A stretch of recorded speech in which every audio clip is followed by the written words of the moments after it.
focus, everyone says defensively, Coach. Percentage-wise, you say last 2 days, how much has been on that end? Well, yesterday was probably 60-40. Today was a lot of scrimmaging. Yeah. You know, it was really a lot of 5-on-5 where you're coaching both ends, emphasizing both ends.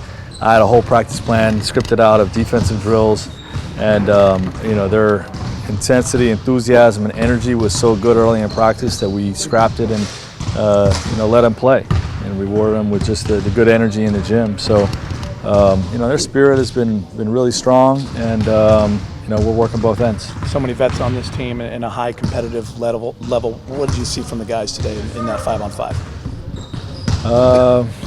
Well, we saw a mismatch. LeBron and Anthony's team, you know, really sort of had their way with the other teams that we had. We had 3 teams out there, and you know, those guys really performed at a high level on both ends of the floor.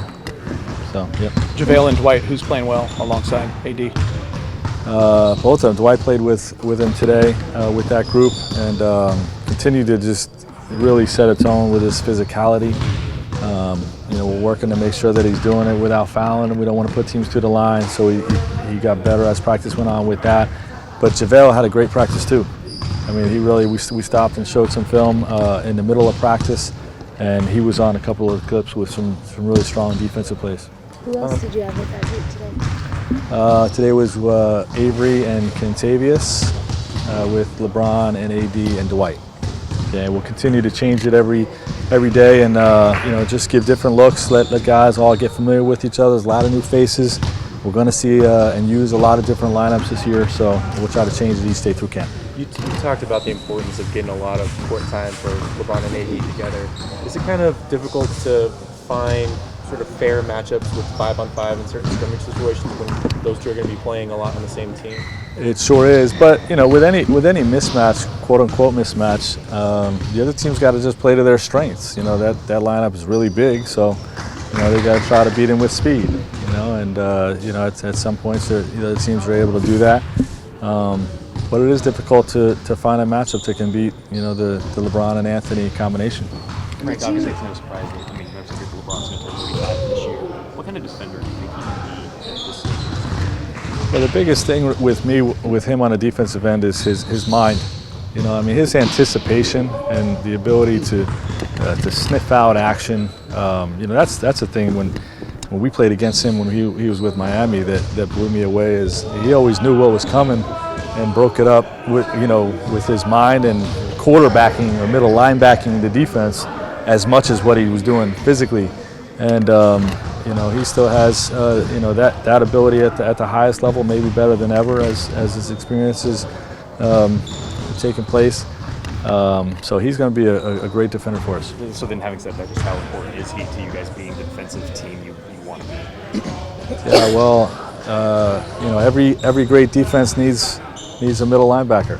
You know, somebody to quarterback the action, and you keep everybody connected. For us in Indiana, for all the talk of you know, Paul George and the perimeter, Roy Hibbert at the rim, David West was the guy that, you know, sort of you know, talked out coverages and made in-game adjustments and sniffed things out and kept everybody talking. So you know, he'll serve that role, and you know, obviously he can dominate the game with his physicality too. LeBron wasn't on the court when we came in. How much of the scrimmages did he participate in? All of it until you guys came in. Yeah, I mean, he was a full participant the whole practice. Going forward to the preseason schedule, how much do you think he's going to play, LeBron? It's a good question. I'm not sure about that yet. Not a ton. You know, we're going to be intelligent. We want to get him enough reps to get familiar with his teammates and get everybody on the same page and build some cohesiveness, but certainly going to be intelligent, not overdoing the preseason. How is it a little bit on what you're saying about LeBron? Just have you thought about looking at him just physically through the year? You mentioned how great he looks and shape-wise, and how that could be a problem. He's had more rest, but how are you approaching just using him with the average? Just be smart, have a common sense approach. You know, we haven't. I'm really going to, in terms of, you know, whether he's going to miss games or whatnot, we'll follow the lead of the medical team. You know, and his reporting of how he's feeling. But we'll just kind of use common sense. How do you look at the China trip? I mean, are you going to be able to have a full enough training camp, or how does that kind of affect what you try to put in October? Sure, I feel like we're ready to play right now. we put a lot of stuff in, both offensively with our flow offense, and the variety of things that you can do out of it, as well as a lot of our defensive coverages. So we've had a really productive first couple of days, and I'm not worried about us not ready to play games against Golden State or in China. Coach, talking to Avery Bradley like a month ago, he was itching to get back and show that he can still be that defender he was a few years ago. What has he shown you the first couple of days? He's the guy that everybody's talking about. That's the one thing that sticks out to me is, Anthony and LeBron look imposing together. That lineup today looked imposing together. Okay, when you got two of the best players in the world competing together, and all anybody's talking about is Avery Bradley's tenaciousness, that speaks volumes about what he's been able to show in the first couple of days. On the few minutes we got a chance to watch Dwight very vocal on defense. Is that something you're telling him to be vocal, or is that just naturally from him? On the Both. Yeah, multiple defensive player of the year type of guy. It doesn't just happen with physical athleticism. You also have to be a quarterback, and no great defender is a quiet defender. So it's something we encourage with everybody, but I think he does that instinctually anyway.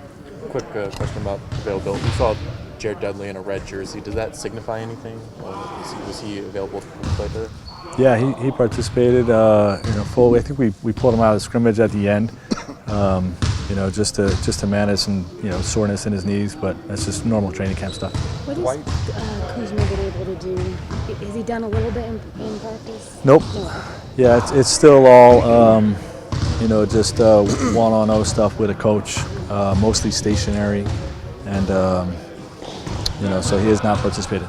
When you talk about playing, today was KCP, Dwight, and Avery. Are you looking at these as starting combinations, or are you just trying to see what combinations look like for whenever you might need them in a game? Yeah, all those guys have the opportunity to compete for a starting spot. So we're keeping an open mind to all of these lineups and combinations, and we'll continue to evaluate.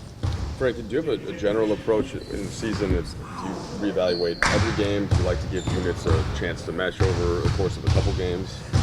It's case by case. I think throughout my coaching career, I probably would try to give it a 5-game look, unless, there's been times where I said, I'm going to spend the first indefinite period of time until, without putting a number on it. But sometimes I'll say, for 5 games, I'm going to look at this guy at point guard, and then, different combination, 2 bigs, or whatever we're going to look at. 5 games, probably a general rule, but it's case by case. Back to Avery real quick. What's he been doing on the floor to show that tenacity? Just being in the face of whoever has the basketball. And, it's become very clear that coaching against him, it's kind of the mindset, don't dribble the ball. If Avery's on you, pass the ball. Give it up, because you're not going anywhere with the bounce with Avery Bradley on you. So, but he's shooting the ball well offensively too. We talk about his tenaciousness. He's really shooting not just the corner 3, the arc 3. Shot at a high level in Memphis last year. Has really grown that throughout his career. And we're going to use him a lot off of screens. It's not just a spot-up role. Our early offense, our 5-out type of spacing offense. There's a lot of guys coming off pin downs, for shots, or once they get the ball, curl into the basket. Now they're the quarterback of the action. Right? Is it a curl drive? Is it a pocket pass? Is it a fan away to the point guard? They become the quarterbacks in that stuff. So, we're going to use him a lot off screens. What do you view him position-wise? Sorry? Avery, position-wise. What is he, a combo guard? Combo guard. Yeah, most more of a wing. Okay. Yeah. Okay. So he wouldn't play the point, but he could play some point. Like if the ball finds him. Sure. Secondary action. Okay. Yeah, he'll bring it up in secondary action. Everybody's got to have the ability to run.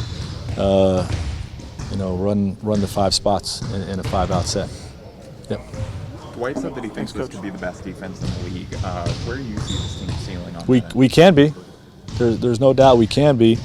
But, it's going to be on me to keep them drilled and prepared with the game plans. And, it's going to be on them to commit, and continue the care factor through 82 games.